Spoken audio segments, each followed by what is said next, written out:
Muy buenos días de nuevo, mis hermanos y hermanas. Les saludo en el nombre del Señor y doy gracias a Dios por el regalo precioso de la vida, por todos ustedes y por la gracia de la que hemos sido objetos, por el amor del Señor. Estamos de nuevo juntos compartiendo la enseñanza de la palabra de Dios, fortaleciéndonos unos a otros y esperando pronto, con nuestra contribución, con el auxilio divino y el aporte de nuestras autoridades de salud, que todo esto que estamos viviendo hoy pronto va a mejorar. Y precisamente a raíz de la angustia que todo esto ha traído a nuestras vidas y del anhelo ferviente de todos y de todas para que esto acabe y podamos disfrutar de nuevo de la bendición de la plena libertad, traigo a colación la reflexión sobre un salmo precisamente que representa esa experiencia de gratitud por haber pasado tiempos de dolor, de angustia y de incertidumbre. Un salmo que ve a Dios como el auxilio, pero también como el gran maestro que permitió que el pueblo recibiera lecciones educativas para la vida, que le permitieran grandes cambios. Por lo menos esa era la intención de Dios, aunque no siempre lo esperado por Dios se da en nuestras vidas. Y me refiero esta vez al Salmo 126. El Salmo 126 dice de la siguiente manera: Cuando el Señor hizo volver a Sión a los cautivos, nos parecía estar soñando. Nuestra boca se llenó de risas, nuestra lengua de canciones jubilosas. Hasta los otros pueblos decían: el Señor ha hecho grandes cosas por ellos. Sí, el Señor ha hecho grandes cosas por nosotros y eso nos llena de alegría. Ahora, Señor, haz volver a nuestros cautivos como haces volver los arroyos del desierto. El que con lágrimas siembra, con regocijo cosecha. El que llorando esparce la semilla, cantando recoge sus gavillas. Precisamente para tratar de colocar este salmo en el contexto de nuestra realidad, compartiré con ustedes algunas cosas que sentí que Dios puso en mi corazón y que son también el resultado de la reflexión de la Biblia y de la vida. Y aquí comparto con ustedes algunos de los detalles que escribí introductoriamente. Tenemos frente a nosotros un salmo de sentimientos encontrados. En el poema se funden la angustia con la gratitud y la alabanza con la esperanza. Se entrecruza en la crisis un clamor que no niega el dolor, pero afirma de antemano la victoria. El salmista parece describir en el canto un tiempo cuando Dios liberó a su pueblo de la cautividad de Babilonia e inició con estos un proceso de restauración en Sión o Jerusalén. Según la cronología tradicional, el pueblo pasó la dura experiencia del cautiverio en Babilonia por 50 años. Sin embargo, algunos historiadores piensan que fue mucho más, hasta 70. No obstante, fue un tiempo de sufrimiento, de angustia, que produjo una sustancial valoración de la liberación y su consecuente gratitud. Es muy lindo ver en el Salmo una imagen que solo ellos que la experimentaban podían entenderla del todo. Y es la imagen de los arroyos del Negev. Es una imagen hermosa, esclarecedora, porque por las inclemencias del verano de los desiertos del sur de Palestina, se secaban completamente los arroyos del Negev.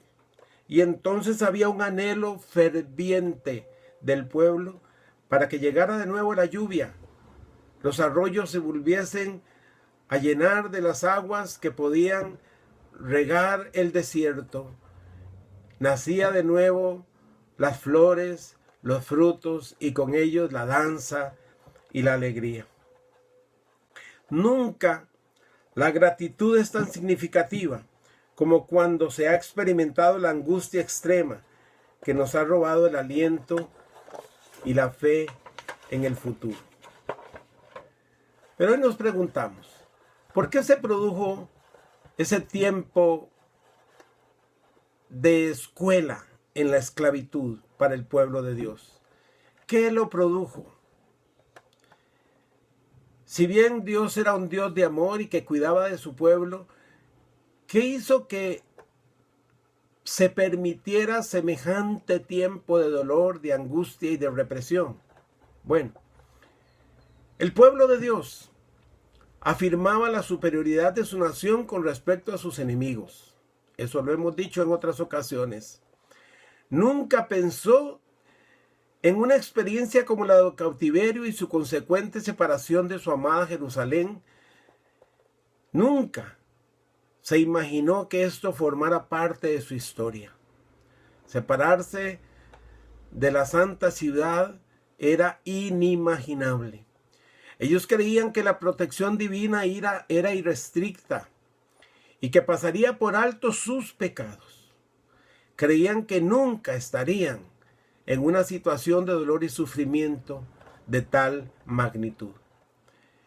Y podemos encontrar en dónde se basaba esa confianza extrema, que no les permitió disfrutar de la libertad de Dios y pasaron a un libertinaje pecaminoso. Decían ellos, al tenor del Salmo 91, versículos 7 al 10. Podrán caer 1000 a tu izquierda y 10,000 a tu derecha, pero a ti no te afectará. No tendrás más que abrir bien los ojos para ver a los impíos recibir su merecido, ya que has puesto al Señor por tu refugio, al Altísimo por tu protección. Ningún mal habrá de sobrevenirte, ninguna calamidad llegará a tu hogar. En esas afirmaciones de este salmo, el pueblo se basaba para decir no. A nosotros no nos va a pasar nada de lo malo que sí le pasa a otros. Nosotros somos el pueblo de Dios, estamos protegidos por Dios. Los males son para los demás. Sin embargo, esta super confianza se cayó cuando el compromiso con Dios falló. Cuando la bondad de Dios no es apreciada, como no lo fue en el pueblo de Israel, se sufren las consecuencias inherentes a la desobediencia.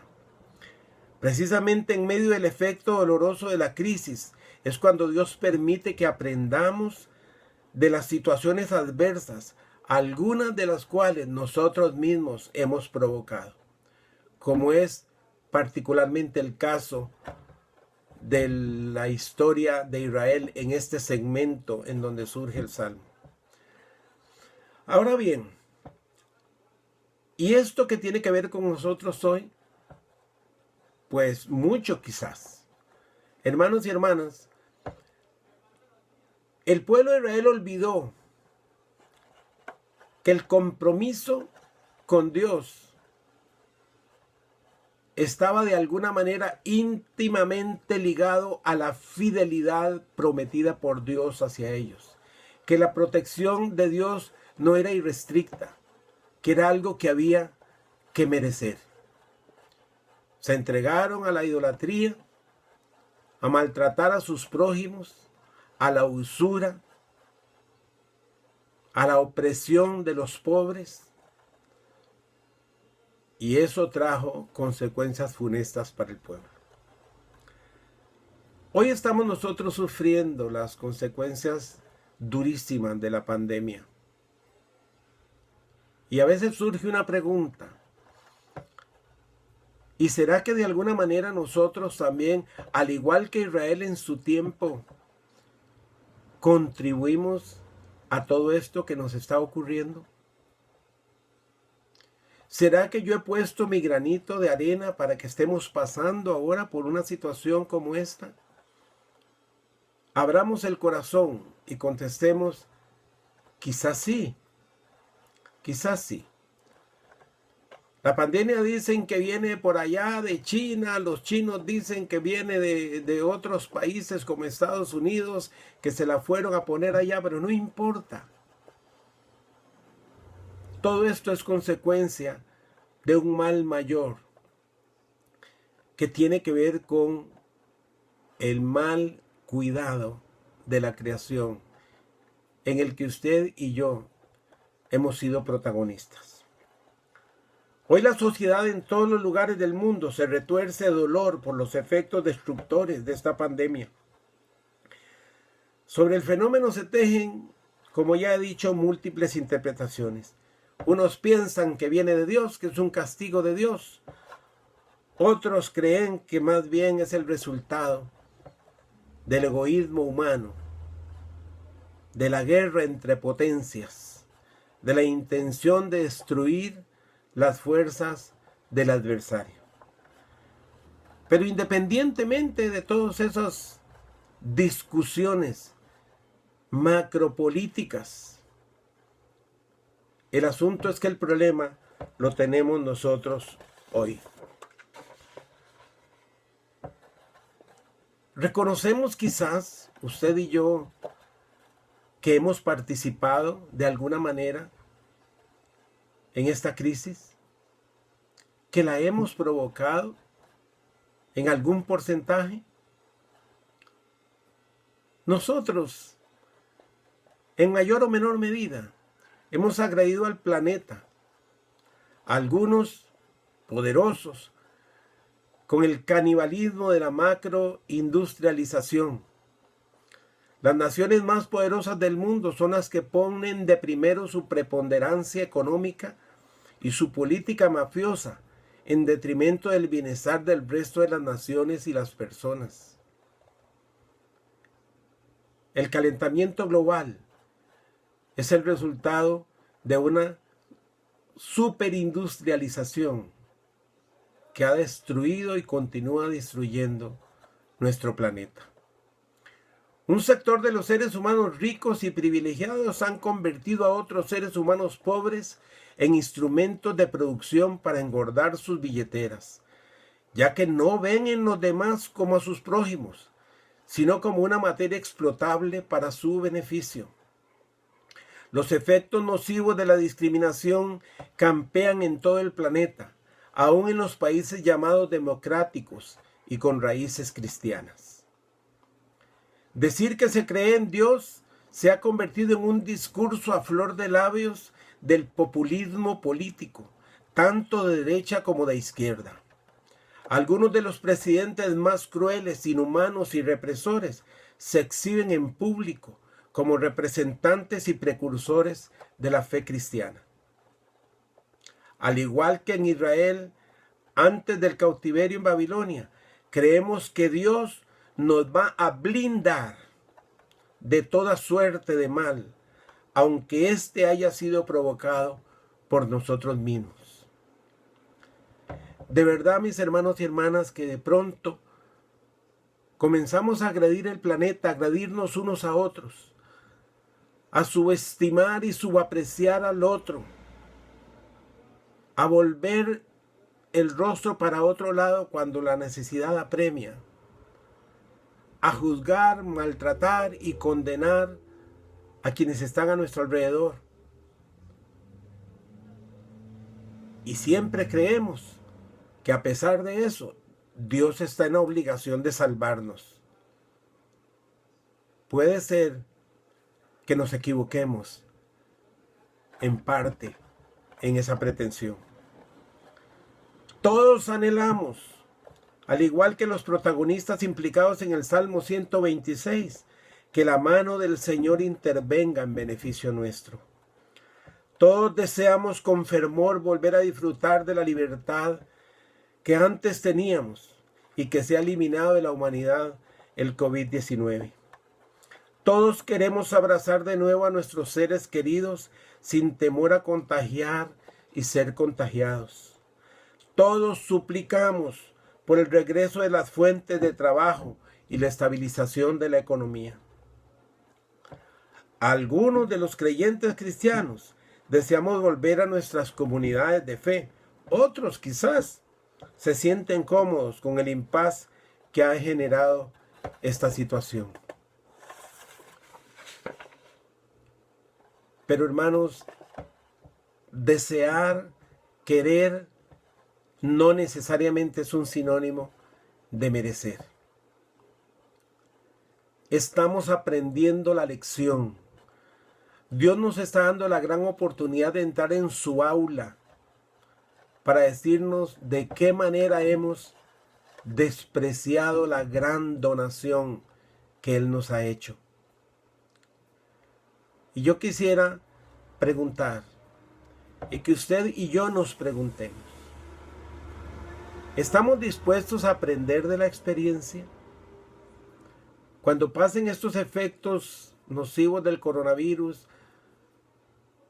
¿realmente sentimos que hay voluntad en nosotros para cambiar de actitud ante la vida, ante el planeta, ante el prójimo? ¿Estamos dispuestos a mirar de nuevo con gratitud a la creación? ¿Estamos dispuestos a no discriminar al ser humano solo porque no piensa como yo? ¿Estamos dispuestos a renunciar al valor exacerbado del tener en detrimento del ser? ¿Estamos dispuestos a renunciar a la mercantilización de la fe como vehículo para el enriquecimiento? Cosa que da pena que algunos están haciendo. ¿Estamos dispuestos a no tomar nuestra fe cristiana para convertirla en un servir vehículo de la política partidista? Si logramos responder a estas preguntas positivamente, posiblemente nos estemos acercando al merecimiento de nuestras peticiones, de volver a la normalidad o a la nueva normalidad, como ahora se le dice. ¿Qué dice Dios al respecto? Leemos de nuevo en la palabra de Dios, en el libro de Isaías, el capítulo 1, versículos 16 al 18. Lávense, dice el profeta, límpiense, aparten de mi vista sus obras malvadas, dejen de hacer el mal, aprendan a hacer el bien, busquen la justicia y reprendan al opresor, aboguen por el huérfano y defiendan a la viuda. Vengan, pongámonos las cosas en claro. Así dice el Señor, si sus pecados fuesen como escarlata, quedarán blancos como la nieve. Si son rojos como la púrpura, quedarán como blanca lana. Aquí tenemos una invitación por parte de Dios. ¿Queremos de nuevo salud en el planeta? ¿Queremos salud social? ¿Queremos salud económica? ¿Queremos equidad en el mundo? Dios dice, vengan, pongámonos de acuerdo, reconozcan sus errores, estén dispuestos a hacer el bien y no el mal. Quiero que estén dispuestos a defender al débil, a fortalecer las vulnerabilidades de los más pobres. Quiero que estén dispuestos a levantar la moral y el valor de las personas humanas que les rodean. Si están dispuestos a esto, todo cambiará y las cosas serán mejor. En virtud de que el conflicto más grande que tenemos es que nosotros mismos hemos contribuido a lo que está pasando ahora y que nos duele. En este Salmo 126, el pueblo de Dios clamaba por la consolidación de la liberación del flagelo del cautiverio, por la cura de sus heridas y la afirmación de la esperanza, por ver de nuevo el campo florecer y bailar en medio del producto de la tierra. Hoy nosotros clamamos por la sanación también de nuestra tierra, de los efectos destructivos del coronavirus, por la reactivación económica, por el regreso de la plena libertad y la pérdida del temor. ¿Creemos entonces haber aprendido la lección? No debemos olvidar que nuestra responsabilidad como siervos y siervas de Dios nos hace también ser siervos y siervas de la creación y asimismo de nuestros prójimos. Y concluyo con unas palabras de Jesús en el Evangelio según San Lucas, capítulo 17, versículo 10.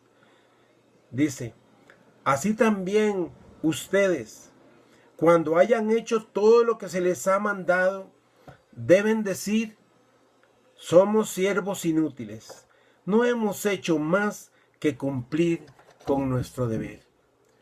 Hermanos y hermanas, cuando ese calificativo de siervos que han cumplido con lo que debían cumplir, lo podamos asumir y merecer, no hay duda que muchas cosas cambiarán.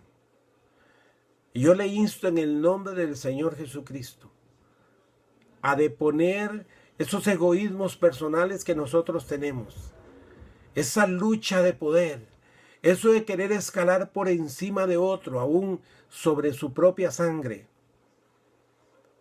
eso de hacer al lado a aquel porque no piensa como yo, porque no hace como yo, porque no asiste al lugar que yo asisto, porque no cree en el Dios que yo creo.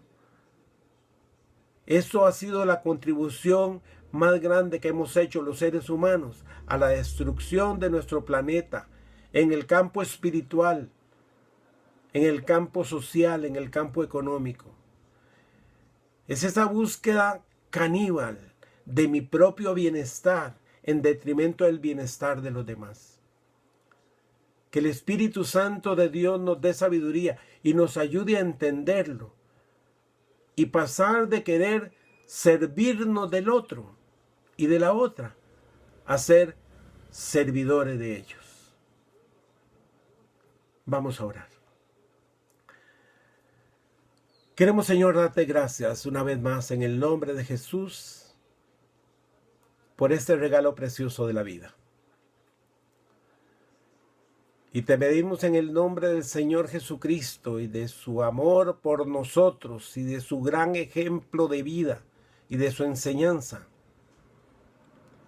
que nos ayudes a entender el significado intrínseco del Evangelio,